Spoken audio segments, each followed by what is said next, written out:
Welcome to the Heroic Barbell Podcast, where we teach you how to be the best version of yourself through barbell training, biblical wisdom, and living a heroic lifestyle.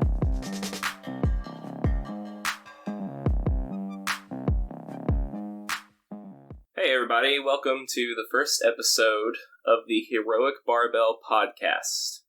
My name is Andrew Torrance. My name is Cary, and we are your hosts for this podcast.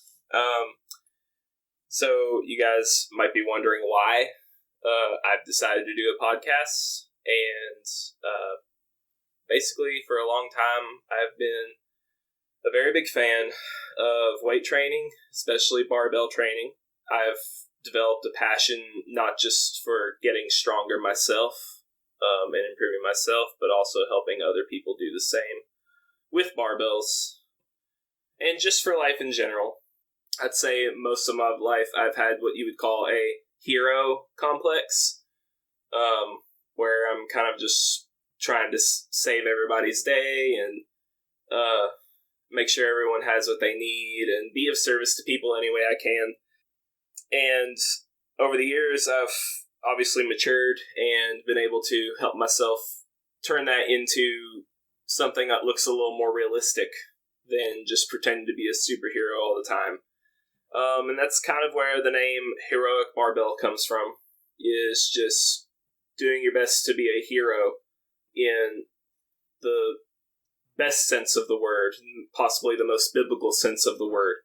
Yeah, and I've also started a little home gym that I'm calling Heroic Barbell as well. That gym right now is very small. It's a garage gym. Half his subscribers are his friends and family. Yes. But hopefully the more of you guys who don't know me that listen to that can remedy that. Just saying. Yeah, but what I'm hoping long term is to turn that gym into a larger thing.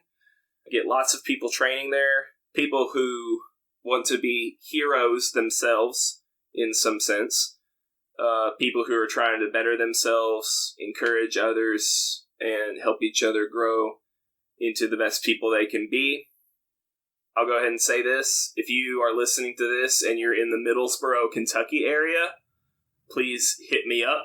I'll try to get some information for you guys to get in contact with me so you can come check out the gym. So right now it's a small gym, but I'm hoping to grow it. And I am hoping I can also branch off into strongman at some point, not just for myself, but for other people. Just get a bunch of random strongman stuff sitting around my yard, make my fiance really mad that I'm junking up the yard. Some people collect car parts and rusty cars and let them, create a car garden. Others create a fitness garden. Yep. That's right. Honey, the barbells are coming in very nicely this year. With that, I have decided to start a YouTube channel and this podcast.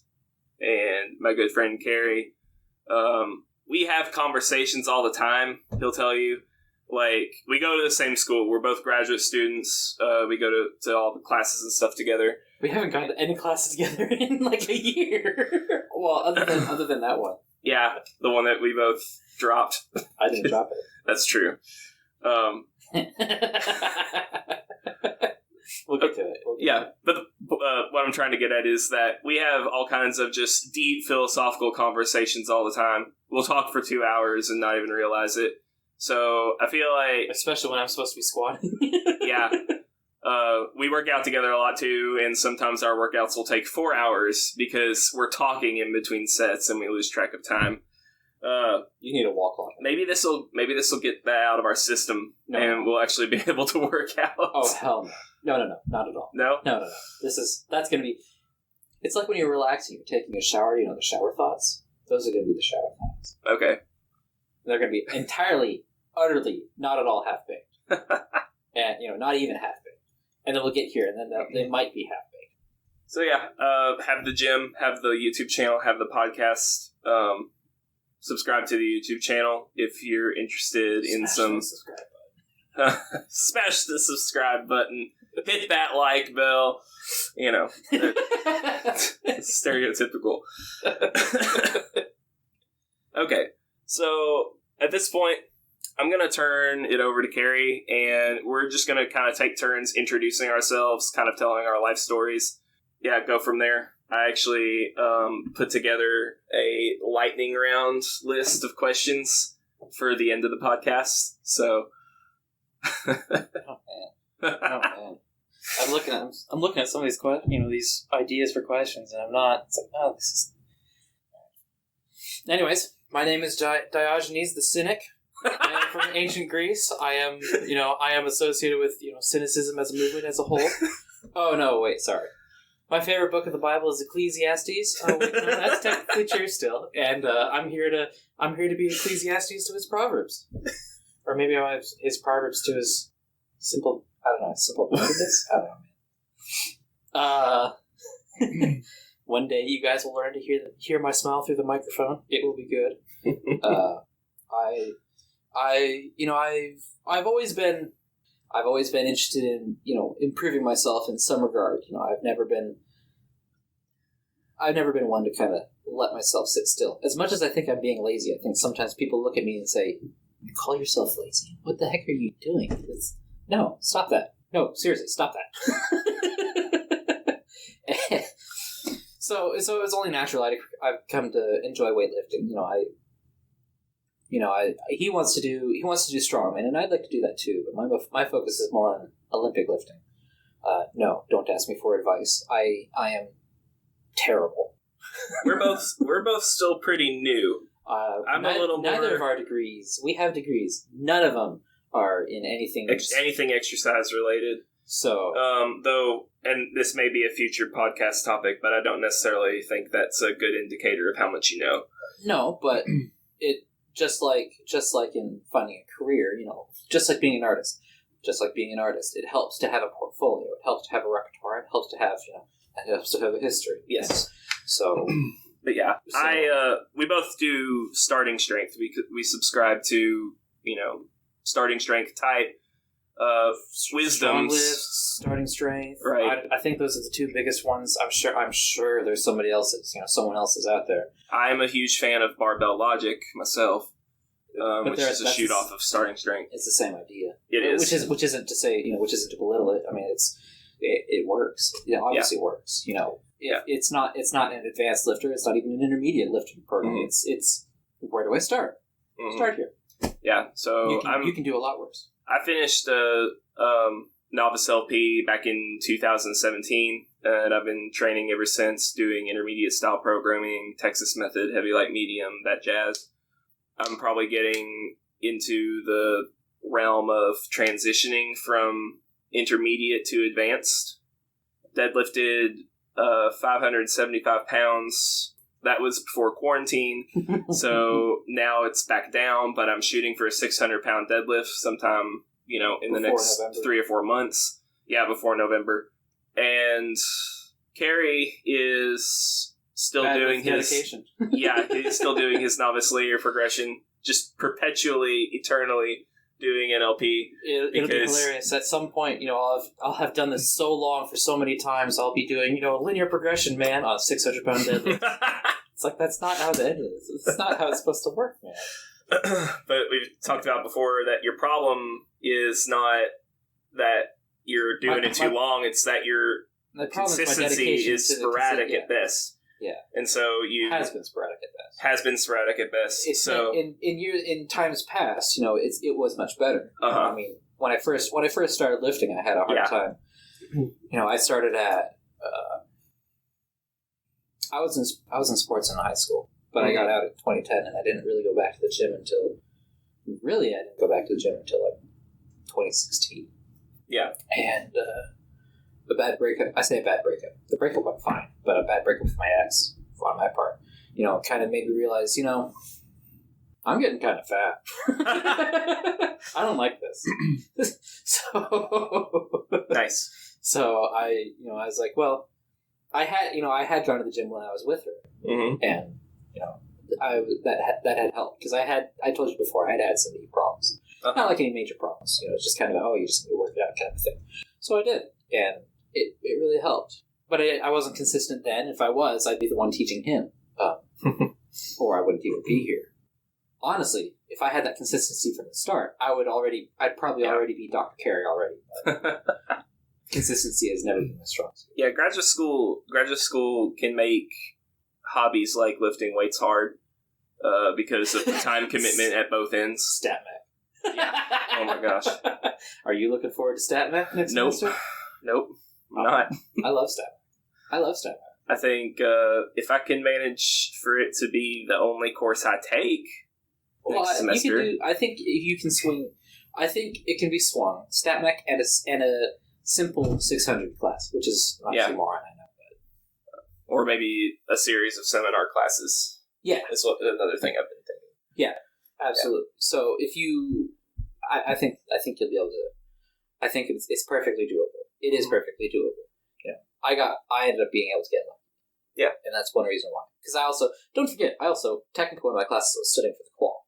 That's right. So it wasn't as simple as it might have seemed, because there was still that qualifying exam. So let us tell you about this qualifying exam.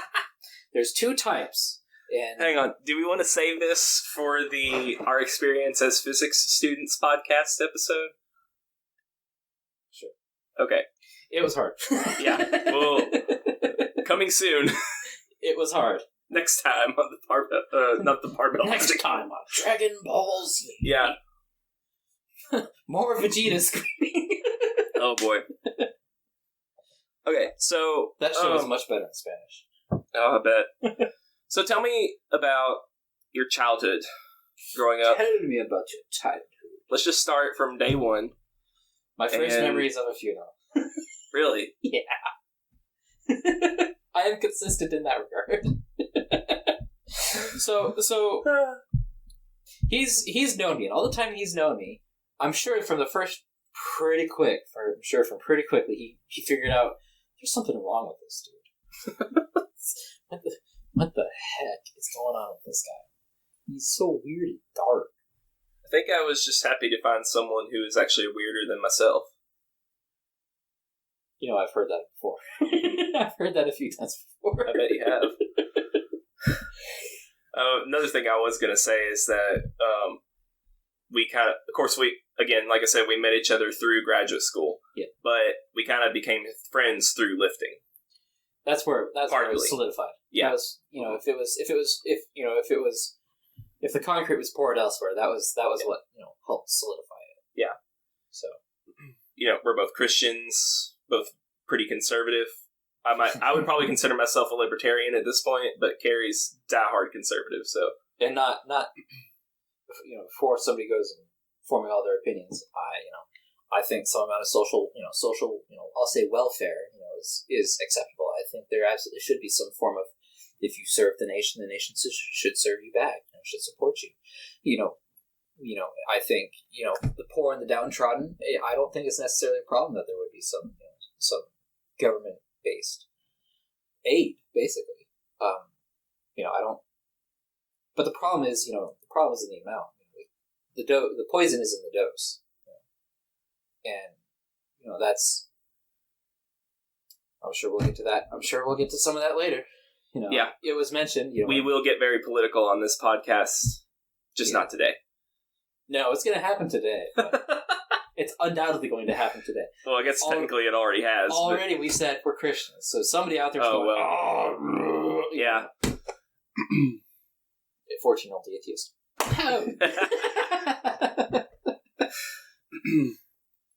Okay, so your first memory was a funeral. So my first memory is my great grandmother's funeral. Yeah, I kind of, yeah. all my life. The end. The end. This explains everything about Cary. Well, it's an interesting way to start it, because all my life I've always been kind of the weird kid. I've always been very introverted. I think it's a load of garbage.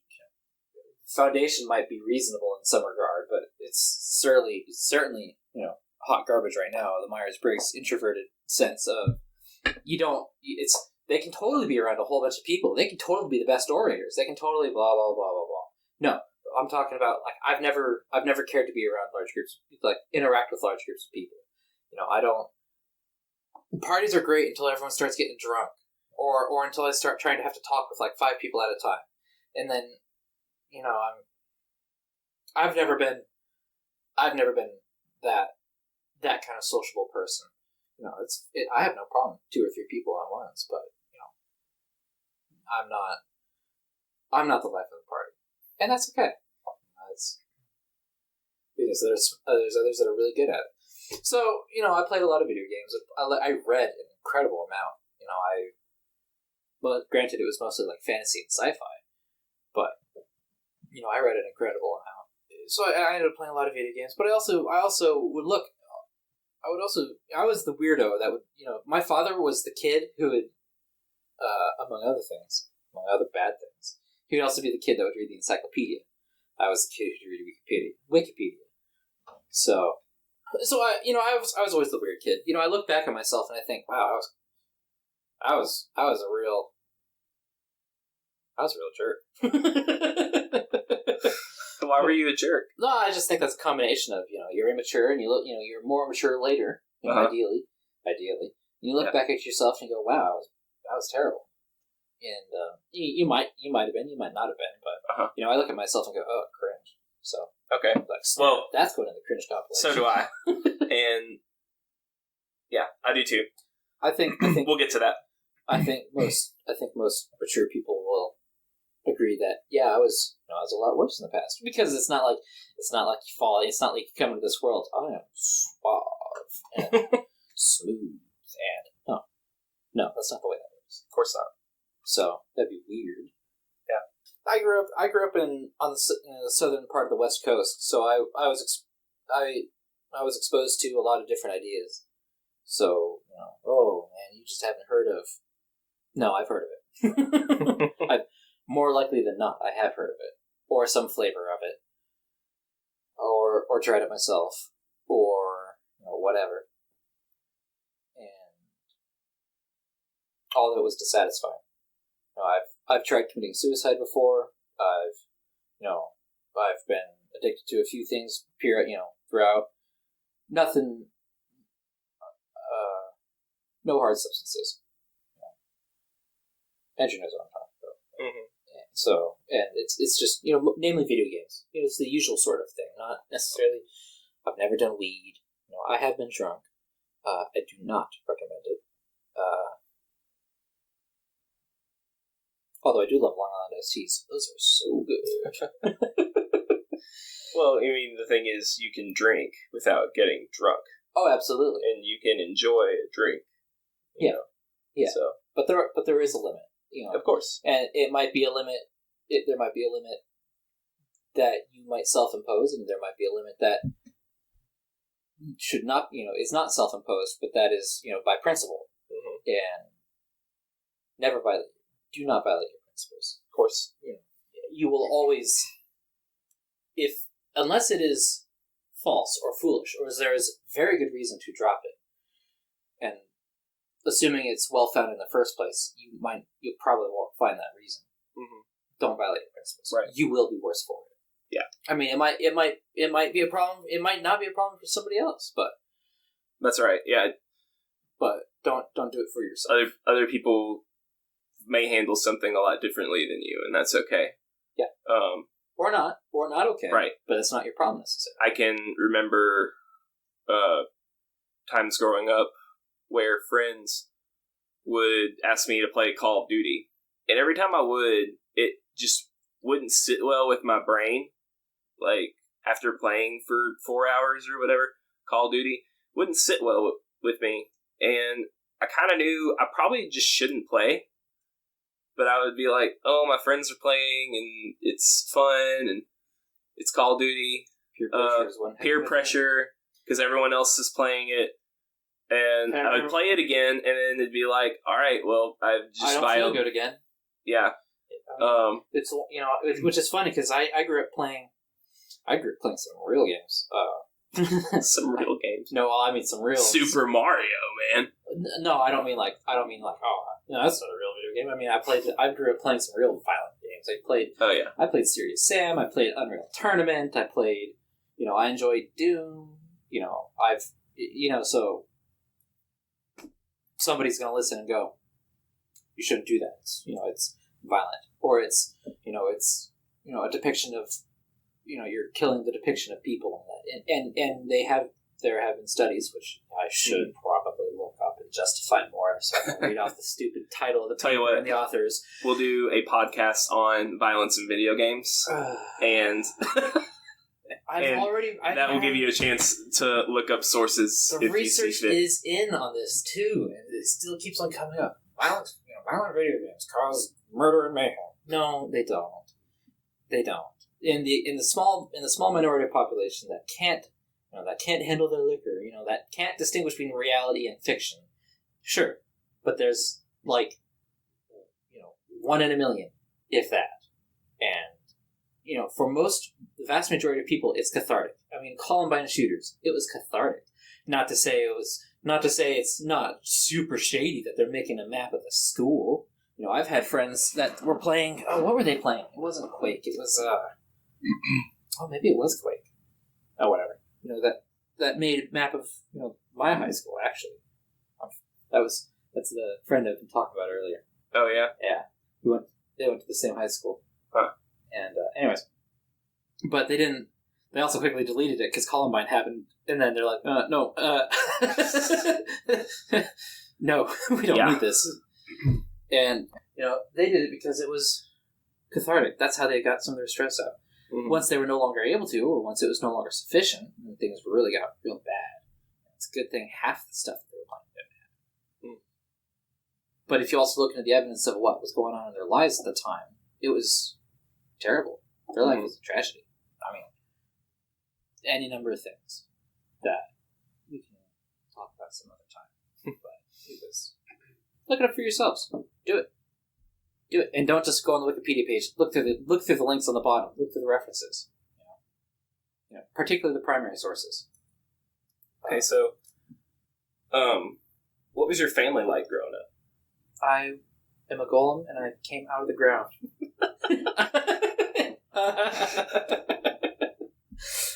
They were loving and great, honestly. They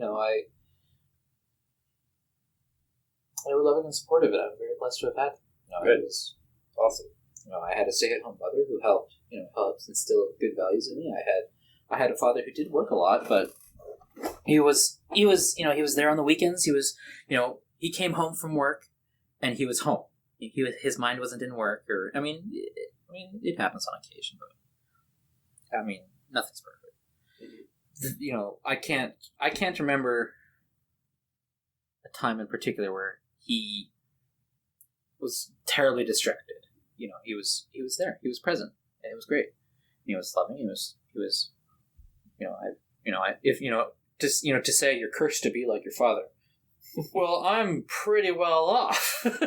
Yeah, I'd be in a pretty good position. It's not the worst idea in the world. Oh man, in both our cases. No, not at all. I think my father's a great, upstanding man, and I think my mother's a lovely, wonderful, absolute, saint of a woman. And I knew particularly my maternal grandparents, but I also had a relationship with my paternal grandparents as well. And that's kind of been the similar story with my maternal grandparents as well. My grandmother had stayed at home, and for the most part, she did work. I remember when she used to work. She used to be, for a while, she was a real estate agent. That was the last job that I remember her having. That was in 96, maybe. She retired shortly after that, or she quit or whatever.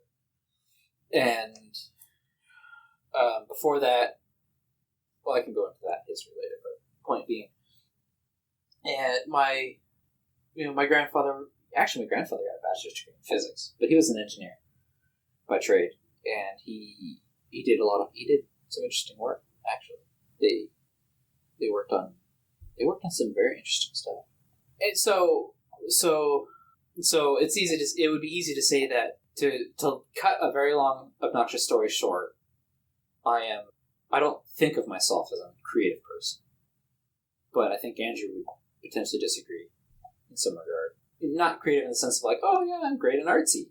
That's not. Yeah, so what do you mean by creative? Because that's what I think of when I think. How many times do I say something that you don't expect?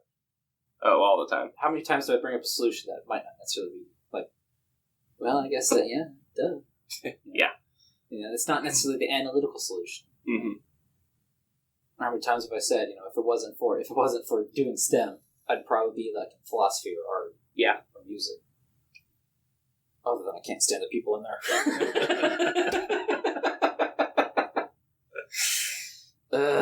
Yeah. Okay. I like musicians, and I like artists, and I like philosophers. But some of them are just like, wake up. Okay. You woke the sheep. Well, why would you do that? Yeah. So you grew up with this beautiful childhood. Nothing ever went wrong. I don't know that. Do you want to describe? Well, it would just be like, the normal, a normal sort of thing going wrong. It wasn't. Mm-hmm. My uncle, my mother's brother, one of them was murdered. My father's uncle was potentially murdered. We don't know if it was mafia. We don't know if it was wife.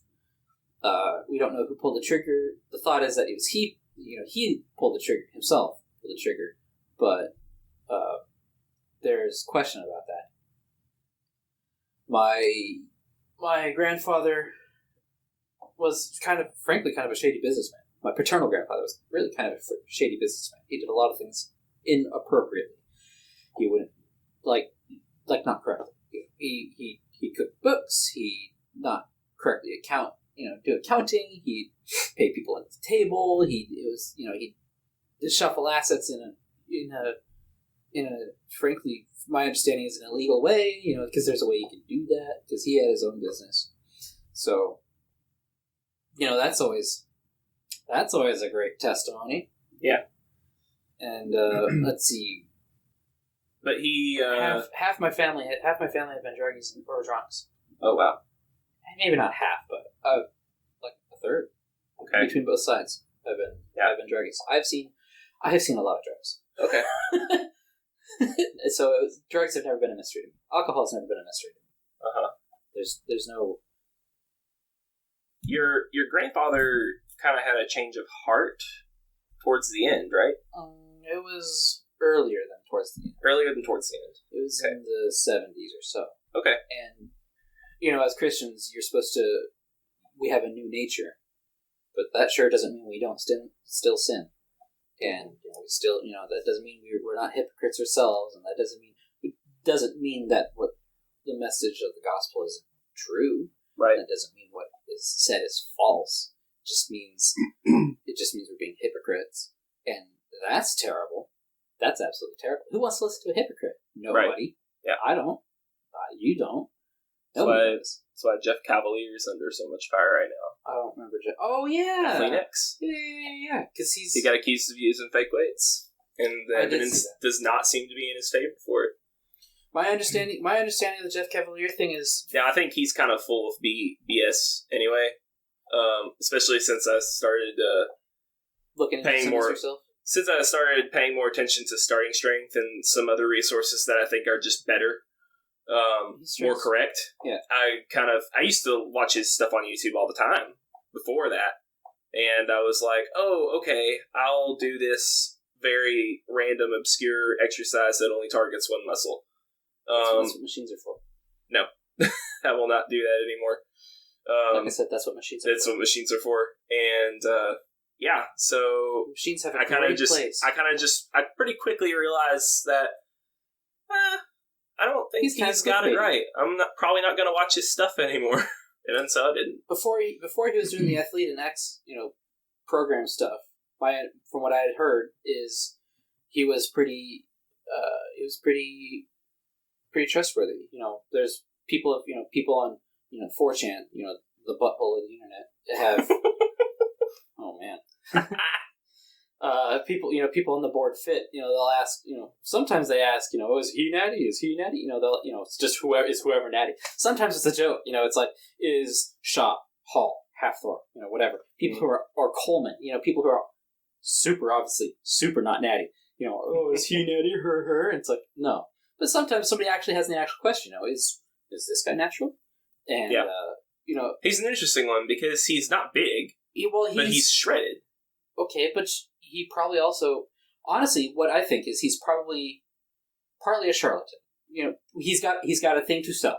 He's absolutely got a thing to sell. Yeah. And I think that's the biggest problem with Jeff is he probably knows his stuff. I mean, sure, that exercise will target that random muscle and it'll target it well, but most people don't need it.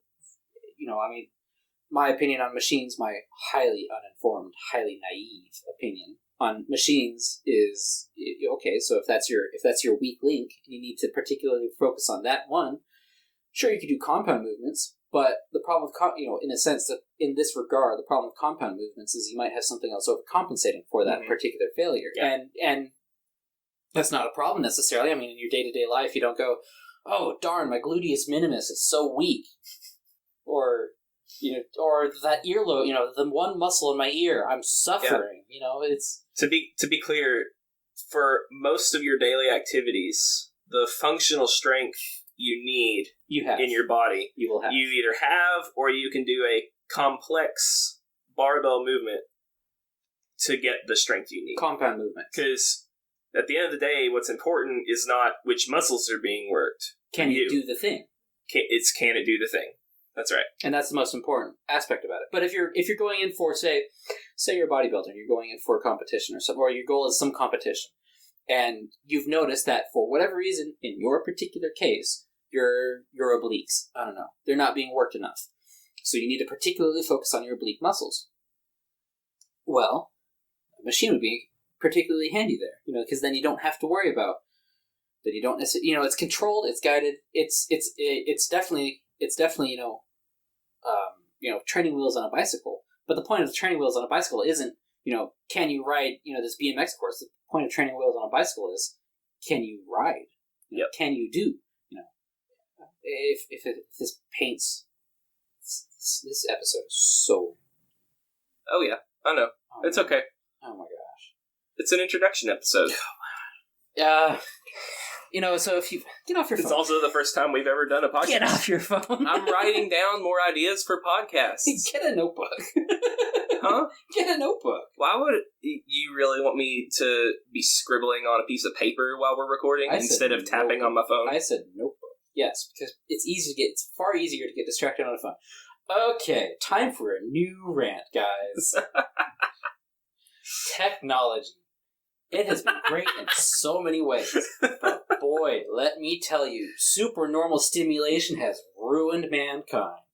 People say, there's a song by, I'm not going to name the band, but there's a song by, the dude, Scott Pilgrim ruined a generation of women or whatever it is. I don't know, man.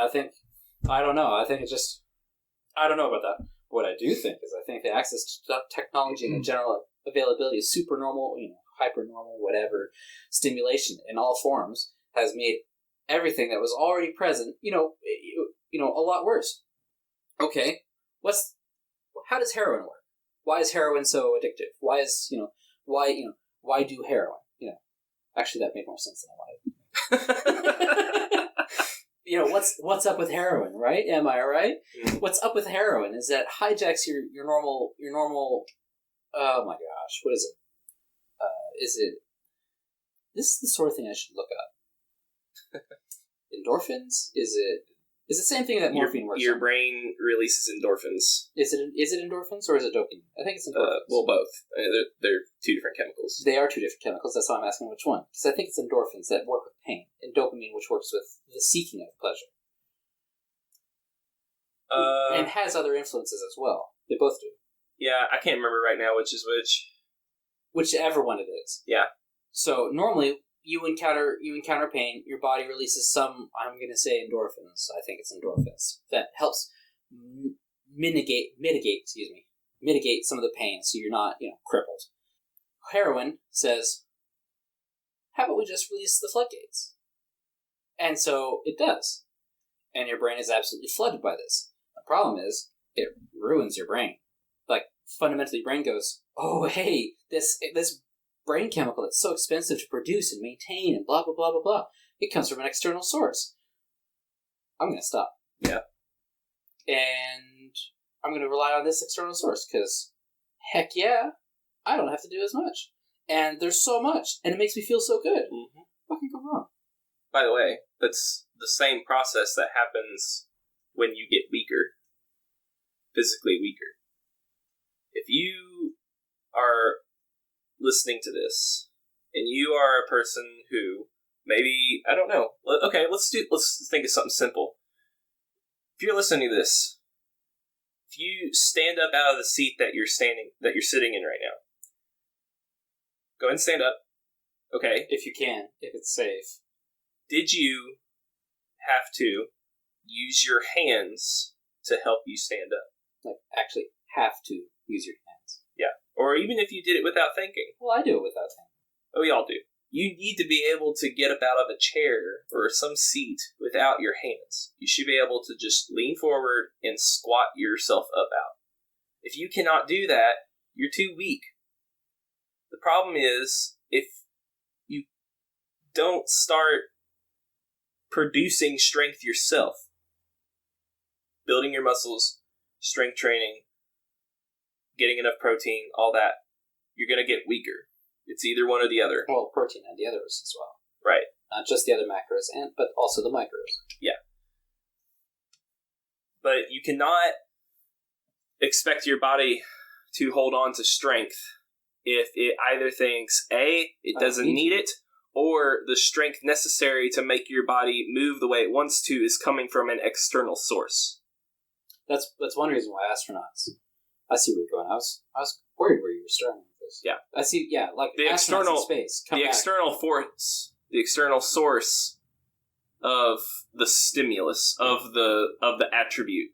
If that's there for too long and too much, your body will just say, I don't need this anymore. I'm getting help. Our bodies are in the game of minimization and efficiency and survival. If your body says, I don't need it, it ejects it. Too bad it also says, I need all the fat. But yep. That's a different story. Like astronauts, they'll go up to space, they have to work out a lot, and then when they come back, they will be a lot weaker than when they left. Ask, Chris Hadfield or whatever it is. Yeah. I'm sure he's got a thing about it. It's well documented since, the 60s, where they've been, well, particularly the 70s, how about that? Since the 70s, where they've been, astronauts come back and they're kind of struggling to walk on Earth. Their sense of balance is a little whack, their sense of everything is a little off. It's the external stimulus that's, in this case, not there, Earth's gravity, particularly pulling in a singular direction, radially towards the center of the planet, is gone. So the body goes, I don't need all these muscles. Eject. And so it starts breaking them down. The point being... Muscle's very difficult to hold on to for your body. Yes, it takes a lot of energy to create and maintain. And create muscle. But the nice thing is... Muscle tissue. The nice thing is, it doesn't... even though it'll relatively quickly, destroy or degrade or reduce muscle mass, it doesn't reduce the nuclei in the muscle that actually control the twitching, that just control your muscle function in general. So, yes, you will lose it, but it'll also be easier to regain what you lost in the first place. That's right. Which isn't to say it's, I can tell you for a fact it's not a fun stunt to pull, as I've done the squat at 315 for way too long now. I'm above 315. But the point being, it seems like whenever I get back to lifting after, for whatever stupid reason, this last time being a pandemic and not having access to a gym, oh, look, it's my old friend, 315. Yeah. Anyways, the point being, the supranormal stimulation, pornography. Okay, sure. Grug draws, carves fertility statue, and Ugg is excited. Okay, fine, but that's a pretty crude picture. You get 1700s, 1800s. Most of those artists are not drawing. They're not drawing that sort of art. They're not drawing that smut. So certainly, you could say it was what was few and far between. You basically had to get an actual person, and that was basically all the way up until certainly at least until photographs became a lot easier. Oh yeah, the pinup girls in the 40s. Oh, the Air Force pilot, the bomber, or the Navy man, in his bunk, wishing for this girl or whatever it is, or more less chaste, looking at some hot pinups or whatever in the bunker.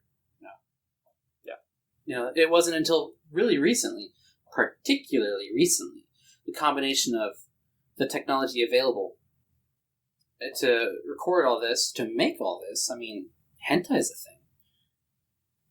to really screw ourselves up with it. Some people will argue, "Oh, porn, it's not bad for you." I think those people are wrong. I don't think the evidence bears it out. I'm sure nobody is shocked if I said I don't necessarily agree with all that feminism has done. There is certainly stop laughing. There's absolutely been problems. Equal work, equal pay. But equal work, equal pay. If you work 36 hours, you should get paid for 36 hours. And don't complain if, somebody else works 50 hours and gets paid for 50 hours. Your pay rate might be the same. I mean, the BBC is constantly, recently, it's what comes to my mind, a couple times at least, certainly once, around 2017, 2018, that they got, that he got investigated for, pay disparity. And, people were claiming, "Oh, I'm not getting paid enough. You might suspect who I might be talking about. Well, a review board comes in, investigates, and turns out, no, they're getting paid more. And they either get a pay cut, or the BBC has to start paying the others more. Mm-hmm. So it's like, well, you guys are liars in everything you do. But okay, so we talked about your life growing up as a child and teenager. Maybe we should talk about your life growing up as a child and as a teenager? We should finish by talking about your college years and up till now. I just wrapped myself in a giant tinfoil burrito.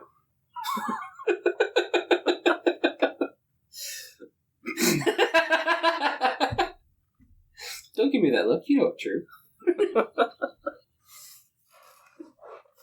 What about my college years? Well, where did you go to school? Did you go to school as soon as you graduated high school? Yeah. So I graduated high school in 2010. And basically in the fall of that year, I went to community college. I was, other than not doing weed, I was your stoner flunky. And I do not recommend that path, by the way. Either with or without the weed, I do not recommend. Oh, no. The first year and a half. No, the first year and a half I was diligent. I was going... Oh, okay. Okay, yeah, no. The first year and a half, sorry. I was diligent. I was going in for mechanical engineering. Well, I was hoping to go in for mechanical engineering when I transferred to university. So I needed all the math, I needed all the all the science, that sort of thing. I knocked out prereqs for the most part, as much as I cared, and for the most part I cared. I didn't care about English, but I never cared about English. Yeah. But it always seems like I just don't have the care to properly write. No, more like I procrastinate, and then I run out of time. That's the bigger problem. Right. So, a year and a half-ish, I would have gone to a local university for mechanical engineering, except I ended up being 1 credit short, because I ended up dropping a class. Because I got started on playing League of Legends at the time. Oh, gosh. Which was a bad idea. Oh, League of Legends. That was a bad idea. Would it surprise you that I really enjoy the control mages? Lysandra, Syndra, Oriana, and some similar characters like Shyvana, Leona. I honestly don't remember enough about it. I'm sure some people in the audience. I know that there's attack damage Cary, there's support, there's jungler, tank. Yeah, there's a lot going on, and it's different now than it was then. They've got assassins. They got. Oh yeah. I don't know what all they've got. I already have enough trouble in my life. Anyways, so I ended up dropping a class. I had 59. Real quick, if your biggest problem in life, your biggest perceived problem in life is that you got dropped from silver to bronze in League of Legends, just stop. Please find something useful to do with your life. Or, well, I mean, that goes with any game. I mean, yeah, it really does. I mean, either wake up and realize, wake up, sheep, and wake up and realize that, say you do want to be a professional gamer. Okay, it's kind of like being an actor. You're going to have an interesting road ahead of you. Yep. But I want to open a gym. I've got an interesting road ahead of me. So anyways, I ended up with, 1 unit short of transferring. And, the smart thing, I am not a smart man. You may or may not have either formed this opinion or guessed. The smart thing to do would be to talk to the schools, various schools involved, and say, hey, can I transfer? Can I whatever? And hopefully they would say yes, and maybe they'd say no, but, I tried. What I did instead was basically say, oh, well, give up, and then, stayed in community college for another 3.5 years. That's the particular, gamer flunky stoner without the weed. I haven't done any drugs. That's not quite true. The one drug I have done is armodafinil, and that is an anti-narcoleptic, and I do not recommend it. For people that have used Ritalin, it feels like you become kind of like a zombie. This is kind of like that, but miniature. Very, very miniature. I do not recommend it. For narcoleptics, I highly recommend it. I am not narcoleptic. So after when did you say, okay, enough is enough with community college, it's time to go to university? When I realized, well, it was honestly, it was about a couple of years after that. I knew early that I needed to finish, but it was a couple of years after that I really decided, you know what, or it was like a year that I decided, you know what, I can't do this anymore. I need a job. I need a degree, and if I want, if I want to do anything that I would like to do, I need one of a subset of degrees. So I need to get my butt in gear. So I did, for the most part. Okay. For the most part. For the most part.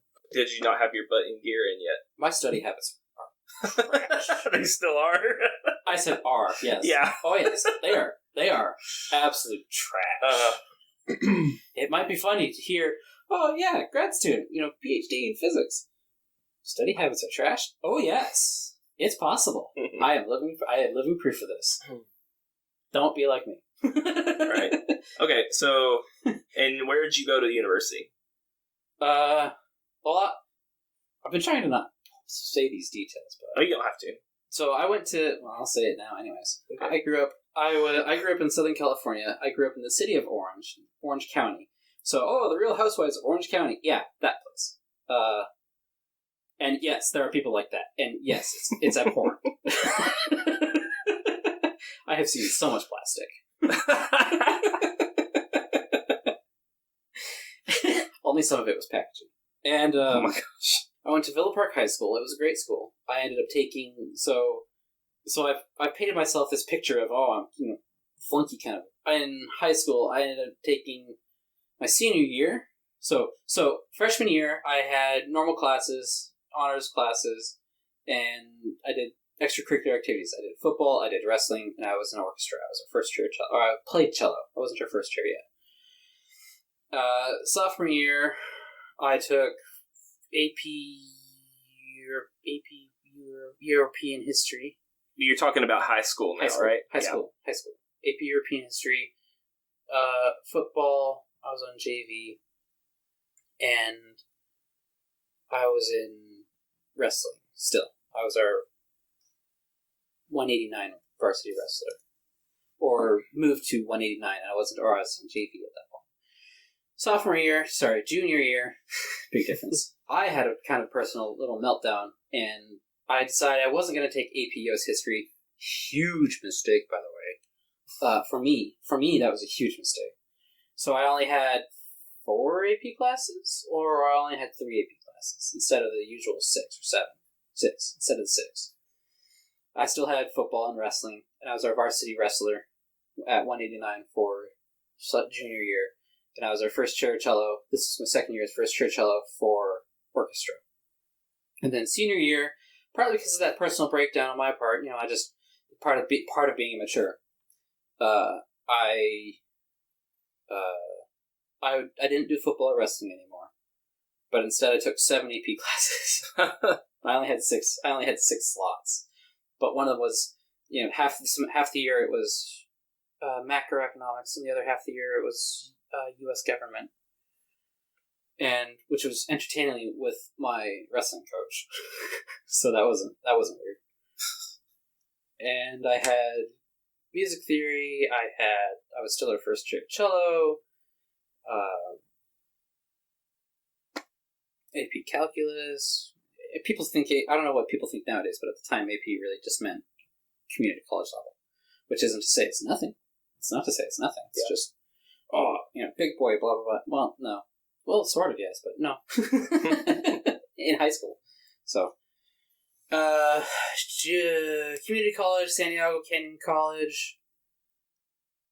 I took all the physics, all the math. Well, not the stats part, but basically the rest of the math. And I took almost all the programming classes. The only one I didn't have. Technically, I have 6 AAs for whatever they're worth. Wipe it yourself. And they're worthless, dude. They're worthless. I have them somewhere. I don't even remember where I have them. I actually don't remember where I have them. And what are these? I have 3 AAs in various sciences. What are AAs? Associate of Arts or Associates of Science. Yeah, okay. I have 2 in mathematics and I have 1 in communication. Nice. I would have had 1 in computer science, but they didn't offer the final class, and they hadn't offered it in a while. They didn't have that class they haven't had it for a while. They just never updated their degree program. So technically, everyone who went in there either had to go to a different college, or the sister college, potentially, and just community college, or just not get it. Now, that's not great. Mm-hmm. I hope they fix it. And that was assembly, like a proper assembly class. Okay. And I would have loved that. I seriously would have loved that. My first programming language was C++, and I super dug it. And people are like, "Oh, this doesn't make sense. It's so literal, blah blah blah." And I'm just thinking to myself, "This language gets me." Yeah. At the point, honestly, when they say C++, it's the C. It's C with C++ features. Mm-hmm. Later classes got into the object parts, classes, proper inheritance and polymorphism and all that. But I particularly dug the C part. And no, I'm not autistic. Sometimes it seems just what an autistic person would say. It's exactly what an autistic person would say. Stop it! It's topical. That's exactly what a whatever would say. So I went, and then so I got my butt in gear eventually, finally, maybe, and went to California State University Polytechnic Pomona, which is a pain in the butt to write on forums. Commonly called, Poly Pomona. Yeah. And that was also, actually, I get paychecks because I work for the school some. Uh-huh. They were, from, Poly Pomona. Yeah. But anyways. Oh, real quick, what did you work as? So did you use it a work study? So in community, I'll get to it. So in community college, I was mechanical engineering. Quickly realized I don't want to do the mechanical thing, so I went to biomedical because I was thinking, brain computer interfaces and all that stuff. Cyborgs are neat, cyborgs are neat, dude. Oh yeah. And then I decided, it's still engineering. I don't want to do engineering. I'd rather just do the thing that I loved about the engineering thing. So I went to physics because I'm a masochist. Right. Some of you might have guessed. Andrew has undoubtedly seen. What's the usual workout routine look like for me? It seems these days. Yeah, I'll do this stupid thing that I have no justification for thinking I can do, and then do it, and it hurts. Yeah. So I decided to go into physics. Not just physics, the mathematical physics side of it. So I all the stuff that he hates, I dig. Seriously. We both went in thinking, oh yeah, we'll do the theoretical stuff. And then he got a taste of some of the theoretical stuff, and he's like, I kind of hate all this. Well, okay, to be fair, it's not that I hate the theoretical stuff. No, I hated that thing in particular, partly because of the people I was working with. But yeah. I've always liked the theory more. Like, if you put me in a research lab and told me to run experiments all day, I think I would go crazy. Yeah. Still. I had a circus class which I actually really dug, at Pomona. And electronics are fun. I managed to find a way to wire a simple circuit backwards. It was great. Nice. I need a lot more practice with circuitry before I can decide, I'll build this low temperature probe.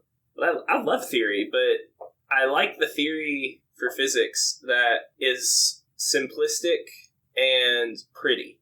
I don't like complicated, asymmetric, but I don't like long, complicated, asymmetric equations and stuff like that. So it's part of the reason that StatMech gives me such a hard time.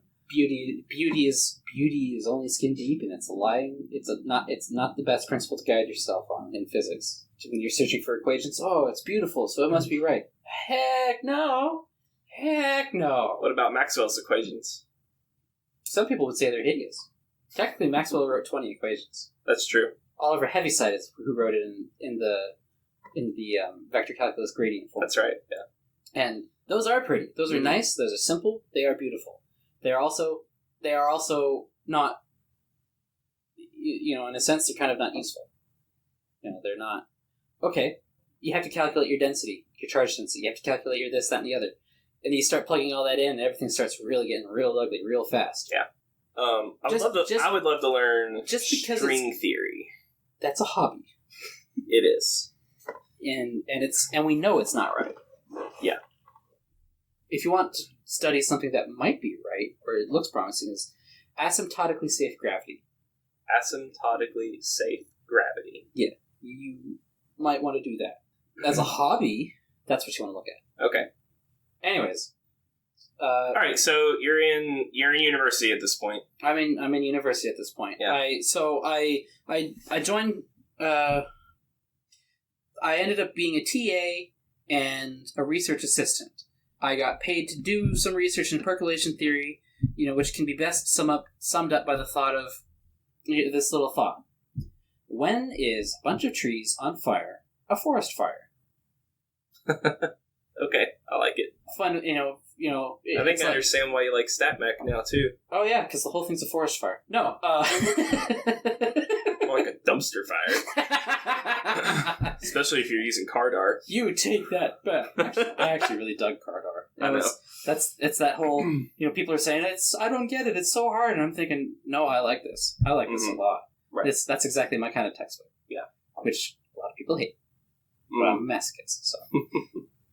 Anyways, research assistant, percolation theory, particularly looking for the critical exponents of square lattice systems. It was supposed to be more than just simple square lattice systems, but okay, or at least answers your question, right? So, what year did you graduate undergrad? 2018. Okay, and then you basically immediately got into University of Tennessee. Yeah, and came over and started grad school. Yep, awesome. I am basically a professional student, and that's where we are now. And We're about to start our third year. What'd you say? And I said, I am disappointed in myself. If I was on top of it, if I didn't waste that time over at Santiago, I would have been. And I didn't waste a year or so over at Pomona. That would have been 4 years. So I would possibly be walking now, or have already walked. Yeah, I would already be Dr. Cary. Right. Maybe.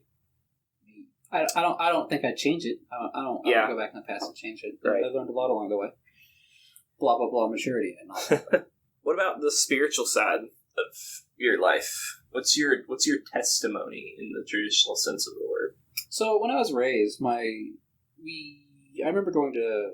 So I currently go to Calvary Chapel in Knoxville, and I know there is some sordid history for Calvary Chapel. There absolutely is. People claim it's. Some of it is.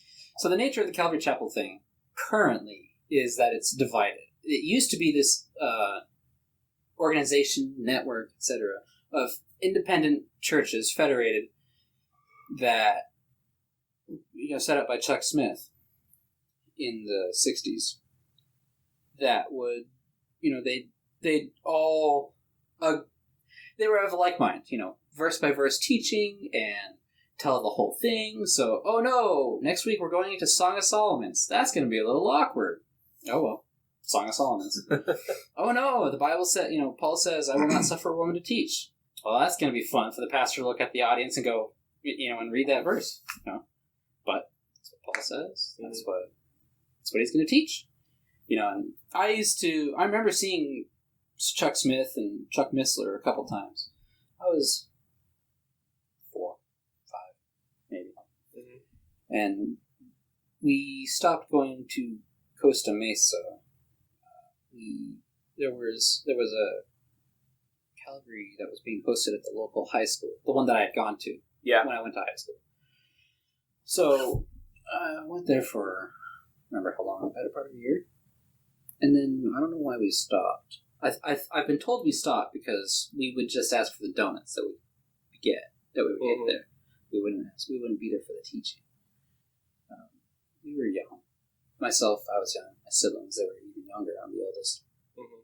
So our parents decided we wouldn't. So we've not really hadn't gone to church since. They hadn't, in particular. My mom would play K-Wave 107.9 at the time. That was run by the Costa Mesa Calvary Chapel. So I grew up listening to a lot of Chuck Smith and Chuck Missler and all of them. You know, and there's others that I don't remember, including Brian Broderson. I always liked Chuck Smith and Chuck Missler, but I don't remember if I had an opinion on Broderson. I bring up Broderson in particular because Chuck Smith dies in 2013 or so, and Calvary Chapel splits. Some of it follows Broderson, some of it does not. More and more it seems that following Broderson has been, was the wrong, and still is, the wrong decision. Mm. You know, more and more Joel Osteen, Benny Hinn. You're laughing, which means it's real bad. Yeah. And Calvary Knoxville, which I go to, does not follow. They do not appreciate that. They do not. Honestly, they're also one step away from just cutting ties with Calvary. If so be it. You know, just take off the dove and slap. I don't know, whatever. And they're separate. You know, which I appreciate. But they're still going to follow the same thing. You know, verse by verse, and some of these organizational tenets that are requested by the Calvary Chapel organization, partly because they're just a good idea. They follow the Mosaic model, is my understanding. So to the point, you know, stupid explanation as to why Calvary Chapel, but not the answer to, you know, why Christianity in the first place. So I grew up hearing a lot of Christian stuff, and I had always nominally thought of myself as Christian, but I had seen myself do a lot. I didn't notice it so much when I was younger. It didn't cross my mind, particularly when I found a girlfriend. You know, I called myself Christian, but wow, doing some not Christian things. Sure. You know, not behaving the way a good Christian should. Mm-hmm. And more and more felt guilty. That was certainly poor testimony. That would be something I wish I could do different. So we broke up. She broke up with me. I want to clarify that because it's important to be honest about it. She broke up with me, and I had a real long, hard thonk about everything. And you know, it's like, well, what's going on? We see all these things happening in the world. We see this, that, and the other. We see such and such, and so and so. You know, what's going on? Me being the good sheeple I am, and decided I didn't. You know, it's all wrong. You know, which isn't to say I was Christian. You know, I wouldn't call myself Christian at the time. If I had died in the meantime, the suicide attempt was before this, but it was, you know, still within this overarching period of my life. Yeah. I don't like to think about what would have happened. You know, would I be considered one of those, you know, saved but backslid Christians? Maybe. Would I not be counted? Maybe. I don't like to think about it. You know, not in the sense of, I don't like to worry about, you know, what was my status at the time. I'm not that anymore. I'm not going to worry about it anymore. It's not a fun thing to ruminate on. So I don't. Yeah. Grad school started. Very quickly I realized, you know, along the way, realizing a few times, wow, I'm horrible. Nothing in particular, just, you know, my testimony when I was baptized in 2019, May, was, oh yeah, grad school got hard, and, you know, I couldn't handle it. And that's only partly true. It was a combination of, yeah, grad school's hard. That wasn't it. It was more like, as hard as grad school was, material, you know, seeing all these people, seeing what's going on in the world, seeing and interacting and being in the world, it was just kind of which is funny considering I came from Southern California. Mm-hmm. Maybe that's why in particular, because I thought Eastern Tennessee would be different. It's not. I mean, well, the area is perhaps, but the universities are all the same. Right. They're all the same. Some maybe more so than others, just, we're all equal, says Animal Farm, but some are more equal than others. Hey, it's relevant, man. It's relevant. It is relevant, man. Uh-huh. And it just reminded me, you know what? I can't keep living like this. Yeah. So, thankfully, I can say, like I've said, I didn't have any drugs to quit. So, but yeah, it's part of the supernormal stimulation that everyone needs to avoid. Right. You can't. You're going to have a hard. Yeah. If you're around enablers, you're going to fall again. Mm-hmm. Cut off your enablers. You need to. Right. Either they need to stop, or chances are more likely that they're not going to because they enjoy it too. Yeah. So that was November 2018 is when I started going back to church proper again. But you said you got baptized May 2019. Yeah. Okay. So November 2018. Well, because they were doing the baptizings. Okay. I'd never been baptized. Yeah, that's interesting. I didn't know that. Yeah. Because I've known you since... August of 2018. Yeah. Because we had the stupid orientation. I still remember going... Basically, he might as well have said for 18 slides, don't screw this up. Yeah. Right. For good reason. All right. So is that the end of that? Bring us to today as far as your spiritual testimony goes? Yeah, I'm still a bad Christian. I try. I try, and I ask for the patience of the Lord. I'm glad He's always... I am so glad we have currently... He's not any different. He is immutable. He is unchanging. But I'm so glad, quote-unquote, the deal, is different. And, man, because I probably would have been, it probably would have been an Old Testament miracle. Do you know what most of the Old Testament miracles are? Judgment. Right. I must be from all those that I have encountered, I might be the luckiest person I know. The seventh son of the seventh son of the seventh star kind of thing. Although I know the seventh son of the seventh son is usually kind of the cursed one. But I have, in as far as luck is a thing, and not the will of the Lord and his orchestrations, I have no reason to be this lucky. That I am this lucky. Mm-hmm. You have seen me get some stupid lucky things. Yeah. How were my grades this past semester? They were great. There was no reason they should be that satisfying. Yep. I am far luckier than I have any right to be. Mm-hmm. And it's all God. It's all God's providence. It's all His blessing. Awesome. So, what are some both short-term and long-term lifting goals that you have? So on Tuesday, I'm going to bench press 405 for 5 sets of 10. No. Short term, so I keep on meaning to update my short term goals. Actually, entertainingly, so my ex broke up with me. Yeah. And then not too long after, bit of a mental breakdown, which was, in my case, not a bad thing. Because I kind of need to, a big rethonk on everything. Yeah. So... And I wrote down some, kind of short-term and long-term goals, kind of some bucket list things. Where do I want to see myself, kind of thing. And I've actually accomplished a few of those. So I need to either dig up that old list or make a new one. Okay. And then laugh if I find that old one. And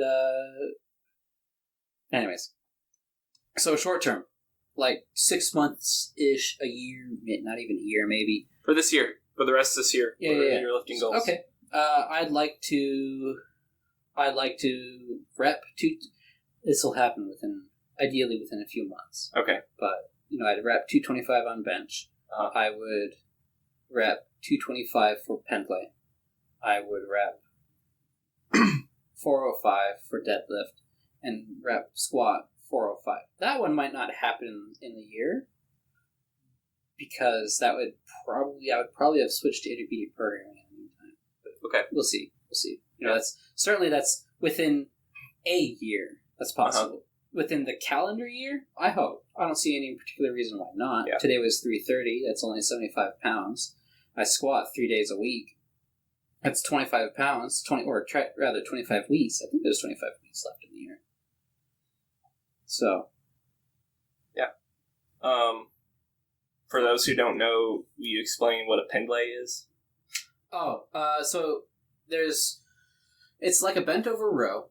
So you put your weight on the bar, and you pull the bar up to your chest. There's a form you're supposed to maintain, obviously, but you pull the bar up to your chest, and in a traditional bent over row, you'll control the descent and bring it down, but not let it rest on the ground.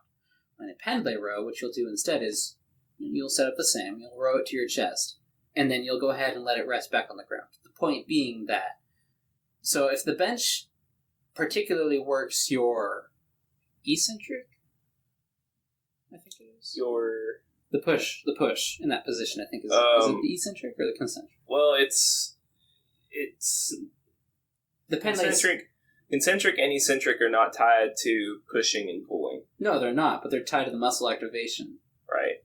Or the movement, and whether it's the right-footed or goofy-footed kind of thing. And I think the point of the pendlay is it's supposed to be the it just builds mirror the upper back. Yeah, it's supposed to be the mirror of the bench. Yeah, the complement of the bench, and so I'd like to rep 225 on that. At some point, I'd like to rep 225 on the regular bent over row, where you have to hold the bar in the air the entire time, but I've not been working it. Mm-hmm. So, and then I'd like to work 225 on the clean. That's probably not going to happen this year, in this calendar year, rather. Okay. I don't know if that'll stand in the linear progression or not. We'll see. Okay. What else is there? Overhead press. 225 on the overhead press will not happen this calendar year. But I see no reason why it wouldn't happen within the next calendar year. Okay. Those are short-term goals. Long-term lifting goals, I'm just going to tell you kind of end-game goals. Uh-huh. I'd like to squat 700 or more.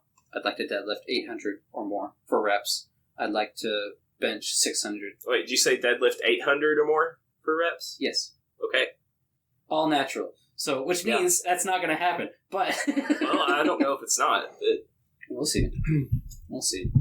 It's going to take a long time. Yeah. But I have time. So.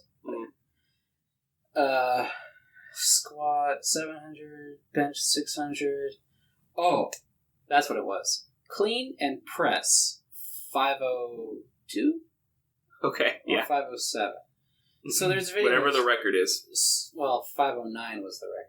Okay. Olympics. I'm talking about the Sergei Alexandriev. Yeah. I'd like to do what Sergei did. Uh-huh. Technically, Alexandriev, or whatever his opponent's name from the Soviet Union, beat him by 7 pounds-ish, 3 kilos or whatever.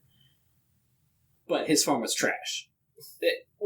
It was so close to the limit. He did it. He absolutely did it. I'm not going to, sorry, should have, blah, blah, blah. No, whatever. It's 50, 60 years ago. Time to get it. It's long past time to get over it. But Redding, the American he did his. I highly recommend watching this video. He cleans 502 or whatever it is. So easy, so smooth. Disgustingly easy. Yeah. And then he takes a breath. We'll link it in the description. And he cleans. He overhead presses, the clean part. The press part. This weight, 500 to 500 plus pounds, and it was so it's like a dream. What in the world? That was a world record at the time. Just that. The previous lift before him was a world record. Mm-hmm. There were 3 records that day. Yeah. The same record. And the thing is, strongman nowadays will lift 500-pound logs. No problem. Oh, yeah. But they get to use their legs. They get to do a lot of stuff. And with different sport, different that's rules. also 60 years later. Different sport, different This was rules, back in the 1950s, 1960s. Yeah, this guy, something like that. He had to clean it first. Yeah. The 500-pound clean is impressive enough. Yeah, and then he just overhead pressed it strict. Strict presses it. His knees don't bend. When I grow up, actually, Redding was 5'9". So, but just that whole video, it's just that sort of thing. It's like, the world? He lifts it, he cleans it, he presses it, it's good. The judges, he puts the weight down, the judges say it's good. And then this big man, he's 5'9", but he's also like 315, 320 or something like that. Mm-hmm. And he jumps like 2 feet up in the air. Not wildly trying to jump high either. So Redding cleans, he cleans the weight, he puts it down, he waits for word from the judges. The judges say it's good. He jumps. He's not even like trying to jump. He jumps like 2 feet in the air. Maybe more like 3. It was an astounding I could jump 2 feet in the air. He wasn't trying to jump. He was just like excited, going, "Oh yeah!" And he just goes, he just lifts off. It's like, what in the world? Right. And when I grew up, I'd like to be able to like that. Uh huh. So. Okay. Any other long-term goals? I'd like to not F up. Okay. Yeah, but nothing particularly comes to mind at the moment. All right. But your goal the sport you're really wanting to get into long term is weightlifting. Yeah, I'd like to be Olympic weightlifter. Okay. I'd like to dabble in strongman or powerlifting. Mm. I'm not interested in CrossFit. Yeah, I Olympic is particularly interesting. Gotcha. It's I don't know what about it. Like, I think partly because it's at least got the facade of being clean, like natural clean. Yeah. Something tells me they're not. Oh, I guarantee you. Nobody is. Nobody is, right? Yeah. Oh, the Russians were caught for doping or whatever. It's like they were probably doping excessively, or the judges decided they didn't like him. The Olympic Committee is wicked, terribly corrupt. Mm-hmm. Where are we going to have the next Olympics? Well, who's going to pay us the most money? Yeah. Or who's got the best benefits?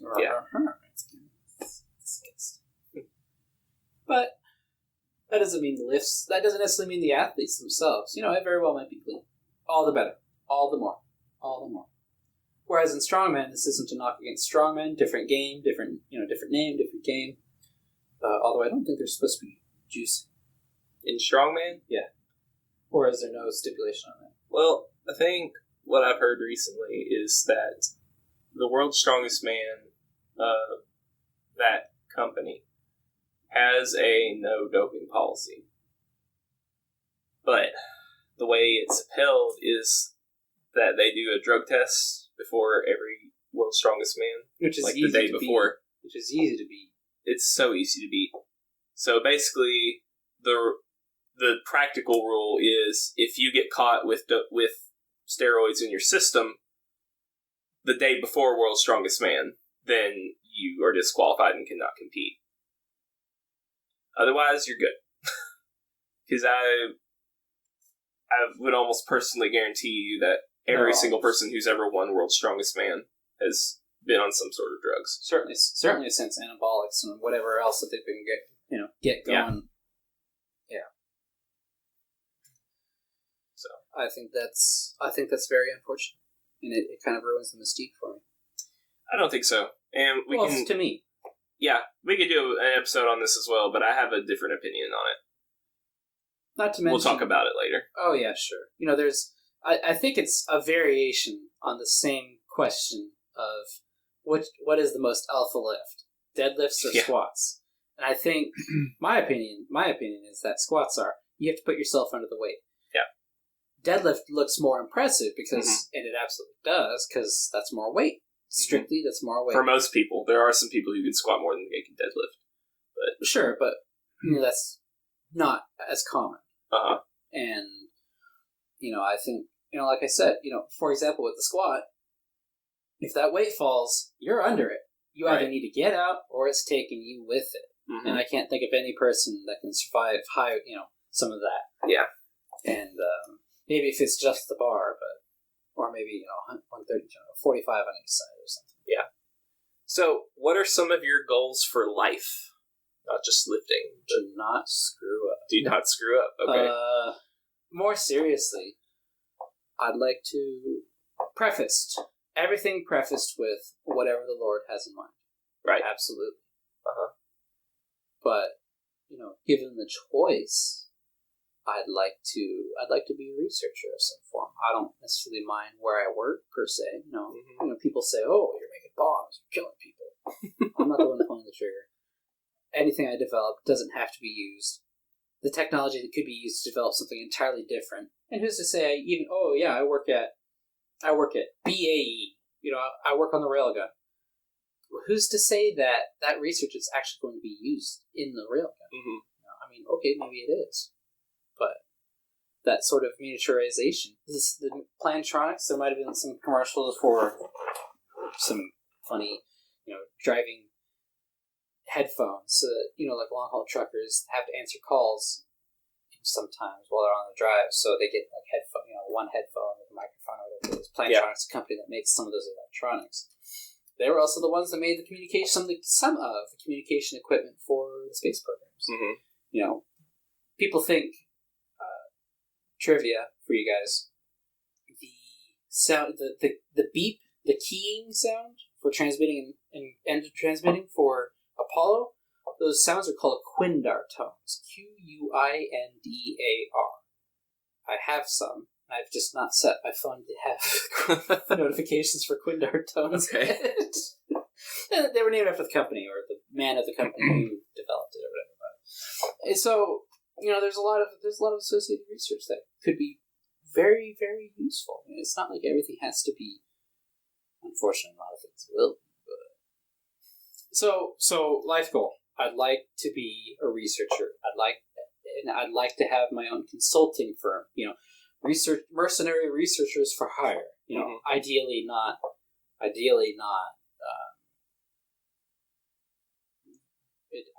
Not doing anything anymore. I don't know that for example, I don't know that I would, if I knew, I would not take a contract for independent contractor, mercenary work, except in the research field. I do not appreciate that. If I don't, some people might have guessed I might be the quote-unquote tinfoil hat kind, and you wouldn't necessarily be wrong sometimes. By the way, the Earth's not round, it's a velociraptor. There's a picture that goes along with it, but it's so goofy. No, it's a glove. It's obviously an oblate spheroid, guys. But maybe explain what an oblate spheroid is, just so nobody accuses you of saying the Earth isn't round. Well, the Earth is round. It's just not a sphere. Oblate spheroid is, so you have a ball in your hands. If you spin it fast enough, the equator is going to stick out farther. And that's what happens to the Earth. There's a lot of mass there that gets spun around. People don't think about it. The Earth's rotating at, what, like 1,000 kilometers an hour or something? I'm not sure what the number is. It's fast. It's very fast. Yeah. And that's a lot of angular momentum. That's a lot of motion. So that's why the Earth's not technically a sphere. Although, if you shrunk or expanded, depending on whatever you want to look at it, the Earth the size of a billiard ball, it would be more perfectly round than the billiard ball. That's right, yeah. And but less so than a bowling ball, I believe it is. Maybe. I don't know. Yeah. Yeah, there's some it's trivia's great. Yeah. Anyways, have my own consulting firm, does research. What's that? Figure out AI traffic patterns? Will help. What's that? Figure out some help research in some new medication or something? Let's get the bio division on that. What's that? The cyborgs are writing again? No. The cyborgs are, I don't know. Whatever. Some prosthetic limb. Let's do some research. Hey, Billy, get your prosthetic legs. I don't know. Timmy! And, that's what I'd like to do as a job. I'd like Sounds to, good. I'd like to finish, ideally, I would have learned a number of languages. I'm working on the first one, proper, right now. It's going to take a little while. Do you want to help everyone realize just how stereotypical you are and tell them what language? No. Okay. I'm sure someone would have guessed it. Yeah, you're right. Maybe? It's Japanese. Yeah. And my justification for why Japanese first. One, particularly when I was younger, I wouldn't call myself a weeb because, no, the East is not better than the West. But there was a lot of interesting stuff over there. A lot of this, it always has a mystique. So I thought, whatever. Learn a language, do a hard thing. It'll be interesting. Let's go with Japanese. I'm interested in the history of Japan. Is just so interesting. History and culture and the development of Japan is just so interesting in the first place. Anyways, yeah, there's just a lot there. Mm-hmm. I would like also to learn Mandarin and possibly Cantonese. I don't know how.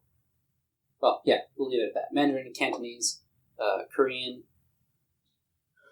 Vietnamese would be nice, but. And then I'd like to learn Russian and German and Italian and Latin. That would be fun. And if some of you have noticed, that's most of the Axis languages. You're not wrong. You're not wrong. French would be fun. And Spanish. And then whatever else along the way, like American Sign Language or something.